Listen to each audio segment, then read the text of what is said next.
రోజు రోజుకి గోల్డ్ రేట్లు పెరుగుతున్నాయి. తాకట్లో ఉన్న బంగారానికి వడ్డీలు పెరుగుతున్నాయని టెన్షన్ పడుతున్నారా? కొమ్మూరి గోల్డ్ వచ్చాక ఆ టెన్షనే పోయింది. కొమ్మూరి గోల్డ్ యుద్ధం జరిగింది అనంటే ఆ యుద్ధానికి సంబంధించి సైనికులు అలాగే స్థావరాల పైనే కాకుండాను ఎక్కువగా బలవుతున్నది సామాన్యులు అనేది మనకు అర్థమవుతోంది.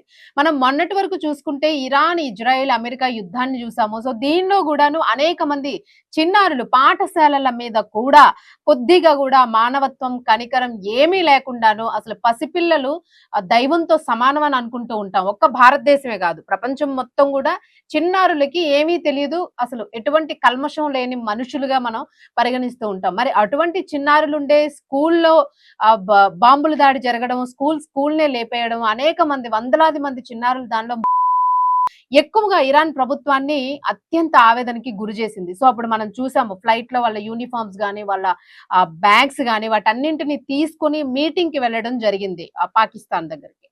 సో మరి ఇంత పిల్లల మీద కూడా దాడులు జరగడం, అలాగే సామాన్యులు నడుస్తున్న మార్కెట్స్ మీద, సామాన్యులకి సంబంధించిన ఇండస్ట్రీస్, కంపెనీస్ వాళ్ళు ఎక్కడైతే పని చేసుకుంటూ ఉంటారో అక్కడ సామాన్యులకి సంబంధించిన స్థావరాల మీద కూడా దాడులు చేయడము, ప్రజలు అనేక మంది అనేది నిజంగానే ఆ దేశ ఆ సార్వభౌమత్వానికి అన్నింటికి కూడా ఒక తీరని మచ్చగా మిగిలిపోతూ ఉంటది.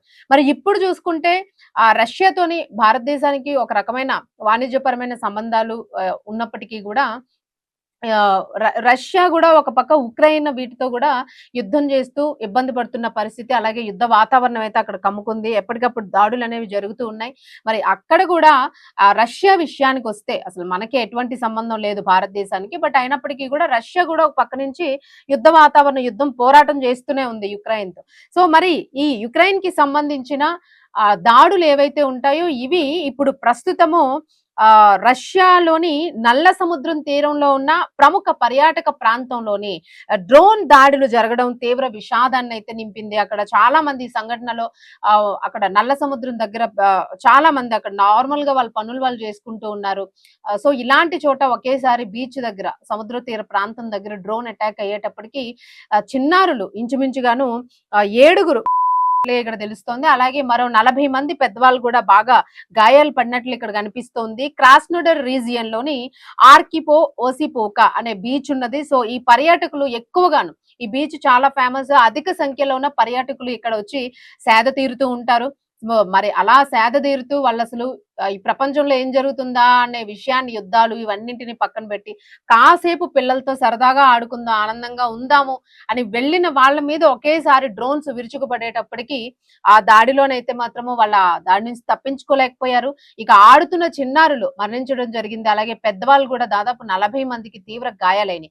మరి వీళ్ళ పరిస్థితి కూడా అత్యంత విషమంగా ఉందనే చెప్తూ ఉన్నారు. అలాగే స్థానిక అధికారుల ప్రకారం క్షతగాత్రులైతే మాత్రము 21 మందిని హాస్పిటల్ కి తరలించడం జరిగింది. ఇక డ్రోన్ బీచ్ వైపు దూసుకురావడంతో పెద్ద శబ్దము తో పేలిపోవడము, అలాగే పర్యాటకులు భయంతో పరుగులు తీశారు. పరుగుకి అందని వాళ్ళందరూ కూడా ఆ డ్రోన్ కి బలైపోయారనే చెప్పుకోవాలి. మరి హాహాకారాలు చేస్తూ కూడా వాళ్ళందరూ కూడా బీచ్ దగ్గర నుంచి తప్పించుకొని పారిపోయే ప్రయత్నం చేశారు. అలాగే దీంతో పాటుగాను ఆ డ్రోన్ పేలుడికి ముందు పెద్దగా గాల్లో కాల్పులు, అలాగే శబ్దం వినిపించడంతో ఆ రష్యాకి, స్థానిక ప్రభుత్వానికి సంబంధించిన వైమానిక దళాలు డ్రోన్ ని అడ్డుకునే ప్రయత్నం అయితే చేశాయి. వీళ్ళు అంటే ప్రత్యక్ష సాక్షులు చెప్తూ ఉన్నారు. మా వాళ్ళైతే, మా దేశానికి సంబంధించిన వాళ్ళైతే అడ్డుకునే ప్రయత్నం చేశారు. బట్ అక్కడ ఉపయోగం లేకుండా పోయింది. డ్రోన్స్ అయితే అవి అప్పటికే నేల మీద పడినాయి. సో అవి పడడం వలన మొత్తం నేల మీద అటాక్ చేసే ప్రయత్నం చేసే. సో ఈ దాడి ఉక్రెయిన్ పనే అని చెప్పేసి రష్యా తీవ్ర ఆరోపణ అయితే చేస్తూ ఉంది.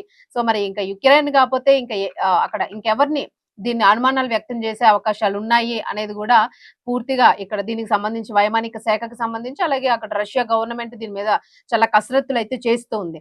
మరి పౌరులే లక్ష్యంగాను యుక్రెయిన్ ఉగ్రవాద వ్యూహాలను అనుసరిస్తోందని చెప్పి రష్యా విదేశాంగ శాఖ మంత్రి అయితే తెలపడం జరిగింది. సో మనుషుల్ని లక్ష్యంగా చేసుకున్నారు, చిన్నారుల్ని స్త్రీలని అని కూడా లేకుండాను, యుద్ధంలో ఉన్న స్త్రీలని, చిన్నారుల్ని కూడా ఎప్పుడు అటాక్ చేయరు.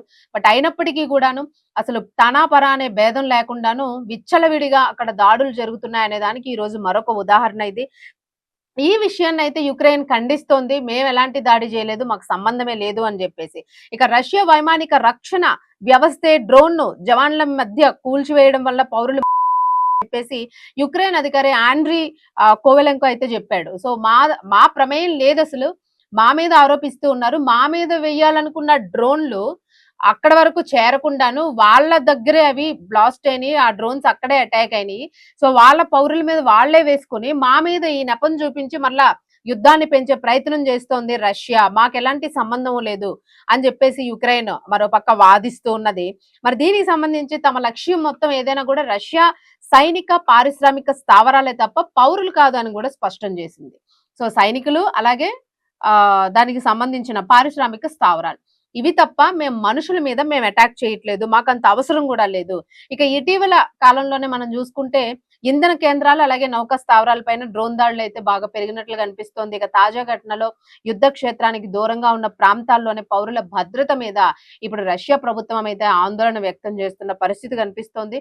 సహాయక బృందాలు అయితే ఘటనా స్థలానికి చేరుకుని వీళ్ళందరినీ కూడాను హాస్పిటల్స్ కి తరలించడం, క్షతగాత్రులందరినీ కూడా అలాగే మరణించిన వారిని కూడా పోస్ట్ మార్టం నిమిత్తం తరలించడం అనేది ఇక్కడ జరుగుతోంది. అలాగే సహాయక చర్యలు అయితే కొనసాగుతున్నాయి.